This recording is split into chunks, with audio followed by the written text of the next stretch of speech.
Bienvenidos a esta presentación sobre la formulación y planteamiento de la hipótesis en investigación. La hipótesis es un componente clave del proceso de investigación, ya que establece las bases para el diseño del estudio y la recolección de los datos. Hoy discutiremos cómo formular hipótesis efectivas y su importancia en la investigación médica. Al final de esta presentación, espero que tengan una comprensión clara de cómo plantear hipótesis. Asimismo, de cómo estas hipótesis deben ser relevantes, probadas y validadas a través de este proceso de investigación. Iniciando con la presentación, debemos tener definiciones claras. ¿Qué es una hipótesis? Una hipótesis es una suposición o afirmación que establece una relación entre dos o más variables. Es fundamental en la investigación porque proporciona una dirección clara y específica para el estudio. La hipótesis sirve como la base sobre la cual se desarrollará el estudio y la metodología de la investigación. Al formular una hipótesis, nosotros los investigadores intentamos predecir resultados basados en conocimientos previos, además de la evidencia existente. Esto permite que la investigación se enfoque en comprobar o refutar la suposición que previamente hemos hecho.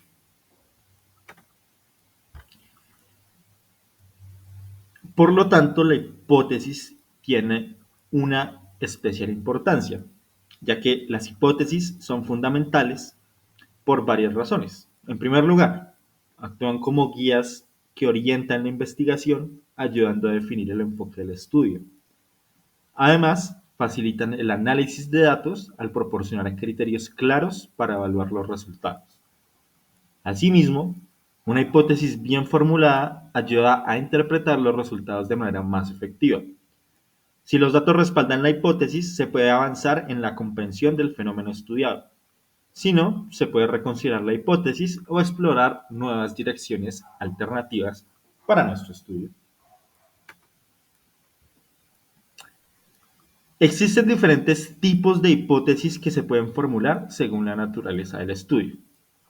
La hipótesis nula, representada como H0, establece que no hay relación entre las variables estudiadas. Por lo tanto, la hipótesis alternativa, H1, sugiere que sí hay una relación entre estas variables. Además, la hipótesis puede ser descriptiva, o sea que se centra en la descripción de fenómenos o causales que buscan establecer relaciones de causa y efecto. La elección de el tipo de hipótesis dependerá de la pregunta de investigación, asimismo del diseño del estudio. El proceso de formulación de la hipótesis comienza con la identificación de un problema claro. Este problema debe ser relevante y específico. Y una vez identificado, se procede a la revisión de la literatura, como ya lo he estado repitiendo en muchas oportunidades, el cual es un proceso bastante importante, para entender el estado actual del conocimiento sobre el tema. A partir de esta revisión, se formulan las preguntas de investigación que abordan aspectos específicos del problema. Estas preguntas son la base para el desarrollo de la hipótesis que serán probadas por medio de nuestro estudio. Una buena hipótesis debe cumplir con ciertos criterios.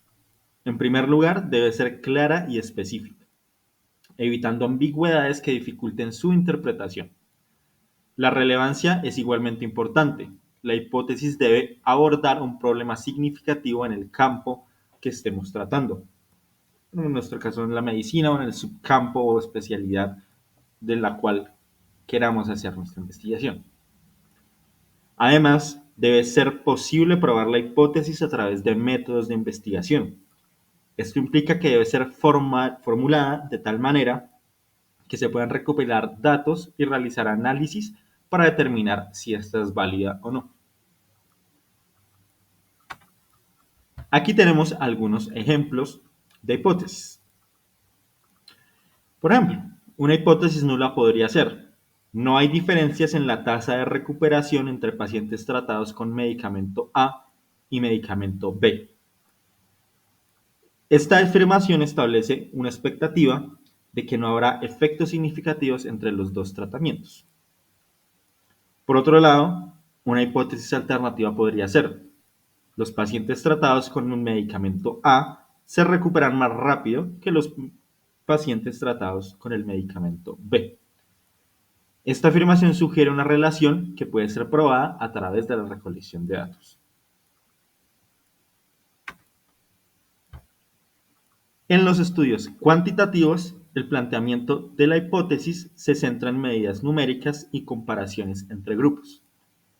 Las hipótesis suelen formularse para evaluar diferencias o relaciones cuantitativas, lo que permite a los investigadores posteriormente aplicar un análisis estadístico a partir de los resultados de estos hallazgos. Este enfoque proporciona una base sólida para probar la hipótesis y además, a partir de esto, extraer conclusiones basadas en datos empíricos. La capacidad de utilizar estas herramientas estadísticas para analizar los resultados fortalece la validez de la investigación. En contraste, en los estudios cualitativos, el planteamiento de la hipótesis puede ser más exploratorio. En lugar de buscar relaciones numéricas, este enfoque se centra en la comprensión de significados, experiencias y percepciones de los participantes.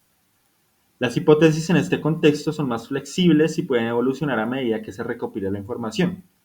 Este enfoque permite a los investigadores captar la complejidad de los fenómenos estudiados y desarrollar una comprensión más rica y matizada. Aunque debemos recordar que, al menos en medicina, los estudios cuantitativos pues, son significativamente más comunes que los estudios cualitativos. Para facilitar la formulación de la hipótesis, los investigadores pueden utilizar diversidad de herramientas. Los diagramas de flujo pueden ayudar a visualizar las relaciones entre variables, mientras que los mapas conceptuales permiten organizar ideas y conceptos de manera estructurada. Además, realizar revisiones sistemáticas de la literatura puede proporcionar un contexto sólido y ayudar a identificar lagunas en el conocimiento, lo que es fundamental para formular una buena hipótesis y que además ésta esté adecuadamente fundamentada. La validación de la hipótesis es un paso esencial en el proceso de investigación. Esto implica utilizar métodos de recolección de datos adecuados para recopilar información que permita probar la hipótesis. Una vez que se han recopilado los datos, se realiza un análisis estadístico o cualitativo, dependiendo del tipo de estudio, para evaluar pues, nuestros resultados, nuestros hallazgos. Basados en estos hallazgos, podemos decidir si aceptar o rechazar la hipótesis original. Si los datos respaldan la hipótesis, se puede avanzar en la comprensión del fenómeno. Y si es lo contrario, es posible que sea necesario revisar la hipótesis y ajustarla. A pesar de su importancia, la formulación de hipótesis no está exenta de limitaciones. Pueden haber sesgos en la formulación de la hipótesis que afecten la objetividad del estudio. Además, la realidad del problema puede cambiar con el tiempo, lo que podría hacer que la hipótesis original sea menos relevante. También pueden surgir dificultades en la recolección de datos, que limitan la capacidad de probar la hipótesis de manera efectiva. Por lo tanto, es crucial ser consciente de que estas limitaciones existen y por lo tanto estar preparado para ajustarse a ellas. La revisión y ajuste de las hipótesis son procesos continuos a lo largo de un proceso investigativo. Nosotros los investigadores debemos reflexionar constantemente sobre la relevancia y precisión de la hipótesis, especialmente a medida que surgen nuevos hallazgos. Si los datos recolectados sugieren que la hipótesis original no es válida, es importante estar dispuesto a adaptarla, lo cual hace que este enfoque flexible mejore el estudio y contribuya a un entendimiento más profundo del problema investigado. Veamos ejemplos de formulación exitosa de hipótesis en estudios en medicina. En un estudio sobre la hipertensión se formuló la hipótesis: Los pacientes que siguen un programa de ejercicio regular tienen niveles más bajos de presión arterial en comparación con aquellos que no lo hacen. Otro ejemplo es la relación entre la falta de actividad física y la salud mental. Ejemplo, el aumento de la actividad física está asociado con una disminución en los síntomas de ansiedad y depresión. Estos ejemplos ilustran cómo hipótesis bien formuladas pueden guiar a una investigación significativa y contribuir al conocimiento en nuestro campo. Eso sería todo por hoy. Muchas gracias.